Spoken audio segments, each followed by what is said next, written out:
മമതാ ബാനർജിയെ വിമർശിച്ച് കൊല്ലപ്പെട്ട ഡോക്ടറുടെ അമ്മ രംഗത്ത്. കൂട്ടമാനഭംഗത്തിനിരയാണ് തന്റെ മകൾ. ഇതുവരെ അറസ്റ്റ് ചെയ്തത് ഒരാളെ മാത്രം. കുറ്റവാളികളെ സംരക്ഷിക്കാനും പ്രതിഷേധം അടിച്ചമർത്താനുമാണ് മമത ശ്രമിക്കുന്നതെന്നും അമ്മ പ്രതികരിച്ചു. മകളുടെ കൊലപാതകത്തിന് പിന്നിൽ പ്രവർത്തിച്ചവരെ സംരക്ഷിക്കാനാണ് ഭരണകൂടം ആദ്യ ദിവസം മുതൽ ശ്രമിച്ചതെന്നാണ് അമ്മ പറയുന്നത്. കുറ്റവാളികളെയെല്ലാം അറസ്റ്റ് ചെയ്യുമെന്ന് മമത ആദ്യം പറഞ്ഞു. എന്നാൽ ഇതുവരെ അറസ്റ്റ് ചെയ്തത് ഒരാളെ മാത്രമാണെന്നും പീഡനത്തിനിരയായി കൊല്ലപ്പെട്ട യുവ ഡോക്ടറുടെ അമ്മ പ്രതികരിച്ചു. പ്രതിഷേധത്തെ അടിച്ചമർത്താനാണ് മമതാ ബാനർജി ശ്രമിക്കുന്നത്. കൊൽക്കത്തയിൽ 144 പ്രഖ്യാപിച്ചിരിക്കുന്നു. പോലീസ് ശരിയായ ദിശയിലല്ല അന്വേഷണം നടത്തിയതെന്നും കുടുംബത്തിന്റെ വിമർശനം.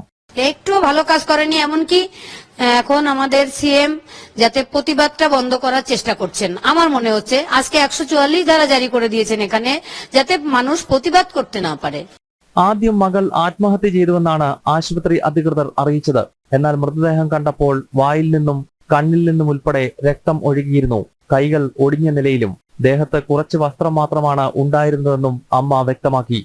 প্যান্ট ট্যান্ট গুলো সব খোলা ফেলা ছিল, গায়ে শুধু একটা জামা ছিল,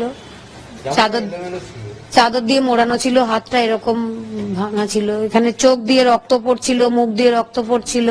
മമതാ ബാനർജിയെ വിമർശിച്ച് കഴിഞ്ഞ ദിവസം കൊല്ലപ്പെട്ട യുവ ഡോക്ടറുടെ അച്ഛനും രംഗത്തെത്തിയിരുന്നു. ജനം, ഡൽഹി.